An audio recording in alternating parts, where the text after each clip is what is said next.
கடையில் இருக்கிறப்பா ஒரு fruit mixture parcel விடுங்கப்பா. வேதாந்தியமாக திருத்திர முடியாது தம்பி. வேதாந்தியங்க வெயிட் பண்ணுறேன், பஸ்ஸே வரல. இந்த வெயிலுக்கு ஒரு ஃப்ரூட் மிக்சர் இல்லை ரோஸ் மில்க் வாங்கி குடிக்கலன்னா வாழ்ந்ததாகவே தெரிய மாட்டேது தம்பி. அது இந்த கடையில் நீங்கள் குடித்தது இல்லையா ரோஸ் மில்க்கு, சும்மா ரகலையாக இருக்கும். வாங்கி ஒரு ஃப்ரூட் மிக்சரை வாங்கி அந்த ஆப்பிள் ஆரஞ்சு வாழைப்பழம்னு அப்படியே ஜில்லுன்னு தொண்டையில் இறங்க பாருங்க. இந்த வெயிலுக்கும் இந்த ரோட்டில் அடிக்கிற அனலுக்கும் சும்மா அப்படி தான் தம்பி இருக்கும். நான் இந்த பக்கம் வந்தேன்னா இந்த கடையில் ஒரு ஃப்ரூட் மிக்சர் குடிக்காமல் போகிறதே இல்லை. அருமையாக இருக்கும் தம்பி. சரி தம்பி, நான் பார்சல் வாங்கிட்டு கிளம்புறேன், வரேன் தம்பி. வாங்கண்ணா வாங்கண்ணா. அண்ணா ஒரு ஃப்ரூட் மிக்சர் கொடுங்கண்ணா. அண்ணா ஃப்ரூட் மிக்சரு. ஃப்ரூட் மிக்சரா? ரோஸ் மில்கில் போடாமல் பாதாமில் போடாது தம்பி.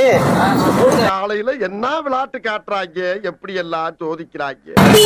நம்ம கடை தான் தம்பி, எல்லாம் ஒரு மார்க்கெட்டுங்க. உங்கள் கடையா? 20 ரூபா கொடுங்க தம்பி. ஒரு வியாபாரம் பண்ணால் என்னென்ன வேலை பார்க்க வேண்டியதாக இருக்குது. வேற வந்து பசு வேற விட்டுட்டோம் இந்த ஆளால். எல்லாம் வியாபாரம்.